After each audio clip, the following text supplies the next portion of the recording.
Hey guys, welcome to After the Bars. I am Sam. Today I had a good one for you guys. We're going to be checking out what's going on with Candace, Tim Pool, and Nick Fuentes. I want you guys to hang on to your seat because I got a lot and I'm bringing it to you here today.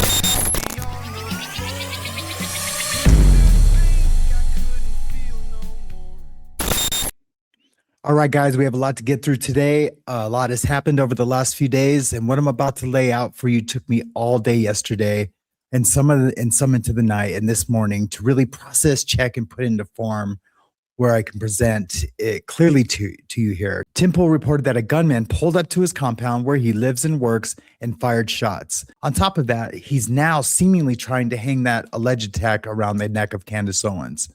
And he went off on another rant. No, not the one from last week, a brand new one. And when I say psychotic, I don't mean it as a joke. I mean, literally, it is deranged emotionally, unhinged, completely detached from truth and reality, as you're about to see. If you've got kids in the room, this is probably the time to have them sit this one out. There's harsh language coming, and whatever spirit is moving Tim in this clip is definitely not the spirit of God. And on top of that, Nick Fuentes jumped in to cheer this one on, posted as a W for Tim right after his viral Piers Morgan appearance, and then doubled down on his own show. He actually calls anyone who takes Candace Owens' investigation into the Charlie Kirk assassination seriously a fucking idiot. Meanwhile, I've been going through new info that raises real questions about Turning Point USA, their donors, Israel, TPUSA, Faith, and the way the whole thing is being spun. We're talking about a possible donor pipeline, a leadership connection, and a full propaganda push using pastors and churches in America. You are not crazy. You are not stupid for wondering about these things, for wanting the truth. That's exactly what we're going to sift through today. Before we dive in, do me a favor. Hit that subscribe button, tap the like, and share this one out. The goal here is simple. Stay independent, stay in truth, and stay aligned with something bigger than these personalities, bigger than this drama. Whether you call that God, conscience, or just basic integrity, this channel is about chasing truth, not protecting brands. All right, let's start with Tim Pool completely losing it on the stream after claiming his compound was shot at, and listen carefully to how he tries to lay this at Candace Owens. Organization that's rallying young people, causing a shift in the political leanings of a generation for the first time in history, is now in dire straits. Their leader and founder murdered, and prominent pieces of human trash are trying to destroy it. It's fucking evil. So you know what? When someone pulls in front of my property and fires on it several times, I'm sitting here looking at these vile pieces of shit and thinking to myself, for what purpose will I stick my neck out if this is what happens after Charlie Kirk is killed? Candace Owens is a fucking evil scumbag. She is a degenerate cunt. She is burning everything down, and she's gloating and smiling while she does it. And you know what you fucking told me? She has no security. She doesn't fucking deal with the shit we have to deal with. She's a piece of shit. She's making everyone else suffer. And all of these fucking conservatives out there that send me these fucking messages have no fucking balls to call her out. More and more people have started doing it. They send me these fucking messages. Good for you, Tim. Good for you, Tim. I wasn't the first person to do it. I'm not going to take credit for that. But don't fucking DM me like I did something for you as you fucking cower, scared that she'll put you on her thumbnail and claim you benefited from Charlie Kirk's assassination, which he's doing to me right fucking now. Yeah, that was the... I'm fucking done with these people. That is not normal. That is not sober. That is not a man grounded in reality. That's rage, projection, and fear wrapped in fake moral outrage. And notice, instead of asking who actually did this, he jumped straight into this is Candace's fault. Now, if that was the only piece, we could call it a bad night and move on, but it's not. Nick Fuentes sees that clip post, and it's like some kind of heroic moment. And then on his stream, when one of his own supporters asked him to keep an open mind about Israel and the Charlie Kirk assassination, he calls them an idiot and trashes the entire line of questioning. Nick, keep an open mind on Israeli involvement in Charlie's assassination. There are many fact and suspicious events pointing that way. Why are we stopped noticing when it comes to this? America first. You're an idiot. Sorry. Thank you for the big super chat, but I'm sorry. If you're on the Candace Owens train, I'm not even going to pretend like I'm going to try to appease you. It's wrong. It's stupid. All of it is stupid, and I'm not going to entertain it at all. And I thought Tim Pool had an epic go-off on it tonight. It was awesome. I have never seen such a clear-cut case of an individual person being such an unnecessary detriment through sheer ignorance and irresponsibility. I've never seen it. Because you could say other people that have done things like Shapiro or Charlie Kirk or whoever, you could say they're part of a system or there's an incentive structure, they're playing by the rules, whatever. Candace is spearheading this thing, like she is creating this hysteria, and it is to the detriment of everybody. It is to the detriment of the right wing broadly. It is to the detriment of anyone that seriously talks about Jews in Israel. And it's to the detriment of rationality. It is the definition of hysteria. And I thought Tim Pool, very courageous, because I know he's getting shit for it, to say something about it. He had an epic go-off on it. Major respect for him. But yeah, no, I'm not with that at all. Thank you for the big super chat, but respectfully, no, disrespectfully, that is stupid, okay? And I don't buy into that for 2 seconds. Charlie Kirk was Israel's number. You say, why are we stopped noticing? First of all, why are we stopped noticing? You can't even write. You can't read or write. You're a fucking idiot. That's one. Two, nobody stopped noticing. Noticing is about paying attention to evidence. Evidence. Not scraping the bottom of the barrel talking about maroon t-shirts and looking at flight logs and finding any and every possible thing and throwing it at the wall to see what will stick.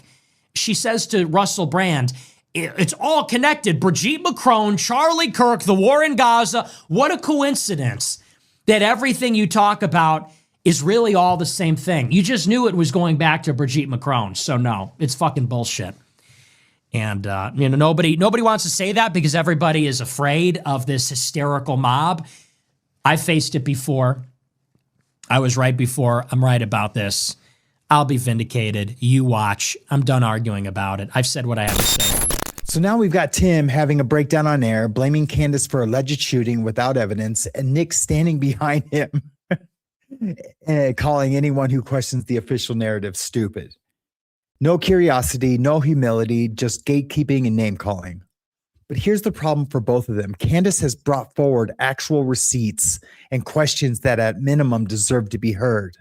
She did an interview with Russell Brand where he asked the most basic question in any crime: who benefits from Charlie Kirk being murdered? And in that answer, Candace reveals that Charlie himself told people they were going to kill him the night before he died. Know who would want Charlie Kirk dead. What difference is it going to? Who benefits from Charlie Kirk being killed? Who benefits? Like, as they say, cui bono. That's the question to always ask. Mm-hmm. And I actually didn't understand how Israel benefits from Charlie Kirk being murdered. I certainly can't see yet how, like, sort of French special forces could, so can you explain that to me? Because I don't understand who benefits from, but I also know that whenever I've seen it my whole life, a lone gunman killed RFK, Martin Luther King, Malcolm X. I know that's a lie, so I'm open. So what is it? So look, I can tell you that from the moment that Charlie got shot, and I can't explain it, and maybe it's because Charlie would tell me all the time that he was going to die young, and I showed those messages, and I just knew that this was big. I knew it was big. I didn't have the players. I certainly didn't suspect Turning Point USA would be, as I believe, involved in a cover-up. And we can talk about what the motives are of that. They could be financial motives. It doesn't necessarily mean they were involved in plotting to kill him. And I've never said that. But I do believe that they have betrayed him since. And I am comfortable saying that today. Because I know that they have told lies, I know that they have withheld information that if truly you were motivated by goodness and truth, you would come out and you would say it. Like, there are people at Turning Point who Charlie texted the night before and said they are going to kill me. Well, if you're trying to figure out who killed Charlie Kirk, wouldn't that be a good thing to come forward with and to the public and say Charlie thought that he was going to be murdered the night before? And they're not doing that. So to me, to not assist that investigation is not something that I'm going to ignore. Also, to not answer basic questions that if I said to you, Russell, where were you when Charlie got shot? You're not going to get defensive and weird. You're just going to, I can tell you where I was. I was sitting plotting, planning my next show at the kitchen counter. And they are being very strange about details on that day. It makes me uncomfortable. This is what Tim and Nick are calling hysteria and stupidity.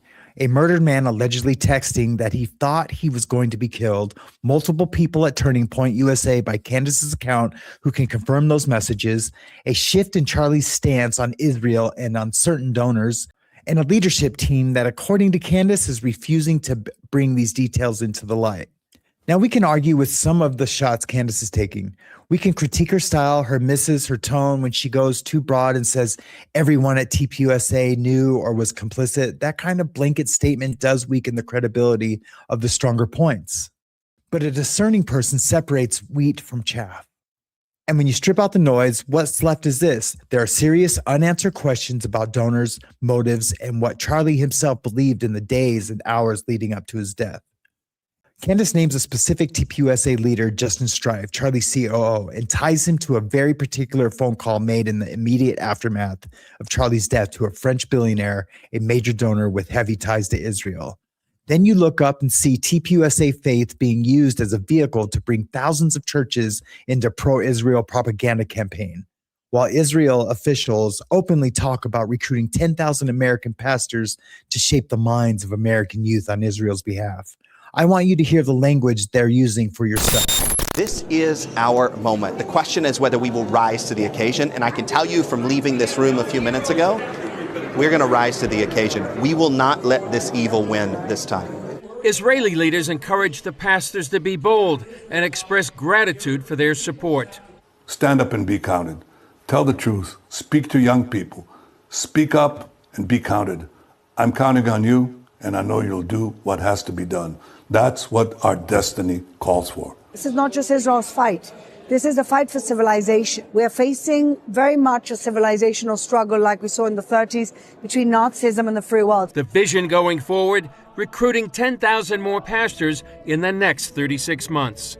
Because there's a lot of misinformation out there, a lot of young people that are not for Israel, and they're just getting the wrong information. So our whole idea here is to reach the youth of America and around the world and just show the truth. So let's connect this. A youth-focused political machine that just flipped a U.S. election. A leader, Charlie Kirk, who, if Candace's receipts are accurate, was starting to push back on Israel, on certain donors, and on the direction of TPUSA. A fear expressed in text that they were going to kill him. A COO in charge of donors' money, and TPUSA faith making calls to Zionist-connected billionaire donor immediately after the assassination. And that same faith arm now plugged into a mass effort to recruit pastors and push a coordinated pro-Israel narrative on the next generation. Is that proof of a conspiracy? No. Is it enough to justify serious questions? Abso-effing-lutely. You are not crazy for noticing patterns. You are not crazy for refusing to swallow a lone gunman, nothing to see here story when the same system has lied to us over and over and over again. Our authorities will absolutely bury any truth that threatens the status quo, especially if it involves a foreign ally, intelligence services, or big money.